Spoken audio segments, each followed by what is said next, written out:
তোমার কি right form of verb নিয়ে সমস্যা? তুমি বুঝতে পারছো না যে কিভাবে এতগুলো রুলস শিখে রাইট ফর্ম অফ ভার্ব কিভাবে সলভ করবে, কিভাবে এই জিনিসটা মনে রাখবে। তো তুমি যদি এই পরিস্থিতির শিকার হয়ে থাকো, আজকের ভিডিওটি শুধুমাত্র তোমার জন্য।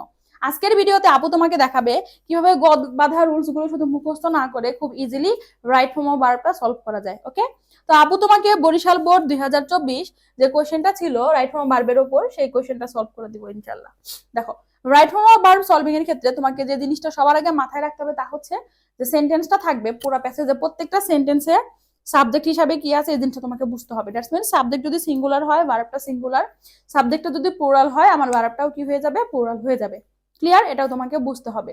আসো, এখানে বলা আছে টাইগার্স নো অ্যাজ ফেরিয়াস এনিমালস, মানে হচ্ছে কি বাঘগুলোকে কি বলা হয়ে যায়, বলা হয়ে থাকে বলতো কি হিসাবে পরিচিত? হিংস্র প্রাণী হিসাবে পরিচিত। তাহলে দেখো এই বাক্যের সাবজেক্ট কে? টাইগার্স। এখন বুঝো টাইগার্স কি একটা না অনেকগুলা বলা হয়েছে? অনেকগুলা। দ্যাটস মিনস সাবজেক্ট হচ্ছে কি প্লুরাল, সাবজেক্টটা কি প্লুরাল। একটু দেখো, নো এটা কি বাঘ নিজে নিজে না হচ্ছে সবার দ্বারা পরিচিত, মানে হচ্ছে পরিচিত, তাহলে এটা হয়ে যাবে কি প্যাসিভ হয়ে যাবে। কি হয়ে যাবে? প্যাসিভ। আর প্যাসিভের স্ট্রাকচার কি? বি প্লাস, অর্থাৎ টেন্স অনুযায়ী বি ভার্ব প্লাস হচ্ছে মেইন ভার্বের ভি3 ফ্রম বি প্লাস ভি3। তাহলে এখন আমার টেন্সটা বুঝলাম, প্রেজেন্ট টেন্সে আছে। এখন আমি বি ভার্ব কি আনবো? এম ইজ আর আনবো। এম আনবো কখন? আই থাকলে এম আনা যাবে না। ইজ আনবো, যদি সিঙ্গুলার হতো তাহলে আমরা ইজ আনতাম। তাহলে আমার বাকি রইলো কি আর। আর কেন আনবো?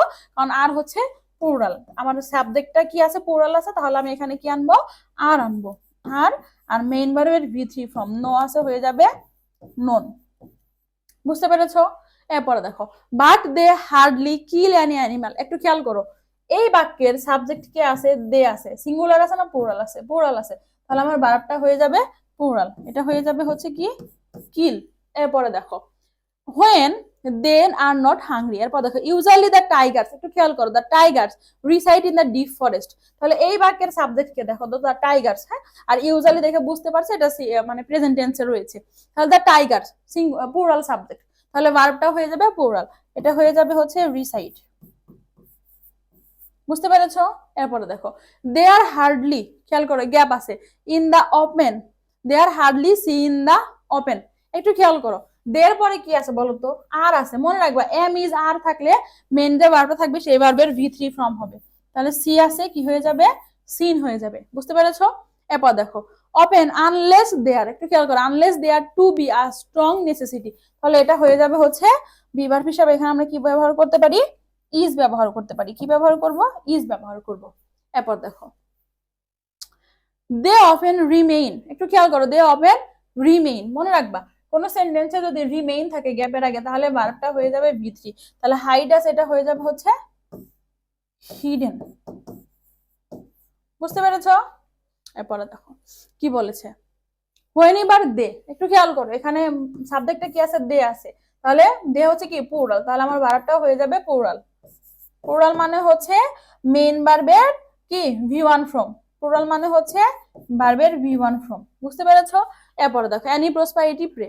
দে টেক আ পোজ টু। দেখো কি আছে? গ্যাপের আগে টু আছে, টুর পর ভার্বের ভি1 ফর্ম বসে, তাহলে এটা ফল আছে, ফলই হবে। বুঝতে পেরেছো? এরপরে দেখো কি আছে, টাইগার্স অফেন আনটাই। একটু খেয়াল করো, ভার্বটা কি আছে? টাইগার্স, প্লুরাল আছে, তাহলে আমার সাবজেক্ট আছে প্লুরাল, তাহলে ভার্বটাও হয়ে যাবে হচ্ছে প্লুরাল, তাহলে এটাও হয়ে যাবে হচ্ছে themselves to attack। আবার দেখো এখানে কি আছে? টু আছে, টুর পর ভার্বের কি বসে বলো তো? ভি1 ফর্ম বসে, তাহলে এটা কি হয়ে যাবে? অ্যাটাক। অ্যাটাকটা অ্যাটাকই থাকবে। এরপরে দেখো কি বলা আছে, অ্যান অ্যাডাল্ট টাইগার। একটু খেয়াল করো, অ্যান অ্যাডাল্ট টাইগার এটা কি এই বাক্যের সাবজেক্ট। তাহলে অ্যান অ্যাডাল্ট টাইগার একটা অ্যাডাল্ট বাঘ, তাহলে এটা কি থার্ড পারসন সিঙ্গুলার নাম্বার আছে সাবজেক্টে, তাহলে আমার মেইন ভার্বের সাথে এস অথবা ইএস যুক্ত হবে। দ্যাটস মিন্স আমরা কে নাম্বারে লিখতে পারি?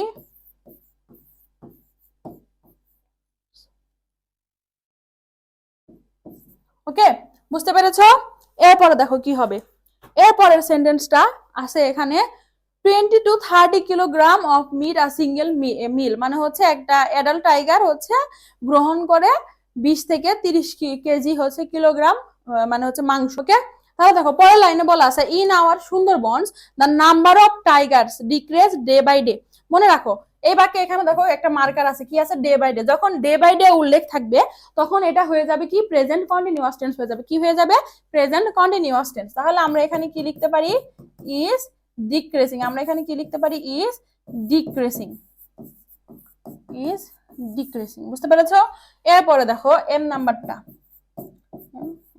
এম নাম্বারে দেখো কি বলা আছে, poaching and illegal trafficking, gap আছে মানে ভার্ব লাগবে, the main reason of decrease. তাহলে এন্ড দ্বারা, দেখো এখানে একটা সাবজেক্ট, এখানে আলাদা সাবজেক্ট, তাহলে মনে রাখবা এন্ড দ্বারা যখন আলাদা দুইটা সাবজেক্ট যুক্ত হবে তখন সেটা হয়ে যাবে কি, তখন হয়ে যাবে হচ্ছে প্লুরাল সাবজেক্ট। তাহলে আমার ভার্বটাও কি হয়ে যাবে, প্লুরাল হয়ে যাবে। দ্যাটস মিন্স এখানে আমরা কি লিখবো, আর লিখবো। বুঝতে পেরেছো? So the concerned authority should be committed to take action to protect the tigers. তাহলে গ্যাপের আগে দেখো কি আছে, বি কমিটেড টু, মনে রাখবা বি কমিটেড টু আর থাকলে ভার্বের সাথে কি হয়ে যাবে, আইএনজি যুক্ত হয়ে যাবে। সো এটা হয়ে যাবে হচ্ছে টেকিং। আশা করছি আপু তোমাকে খুব ইজিলি বুঝিয়ে দিতে পেরেছি। আপুর সাথে তোমার আবার দেখা হবে পরবর্তী বোর্ড কোশ্চেন সলভিং ক্লাসে। ধন্যবাদ সবাইকে।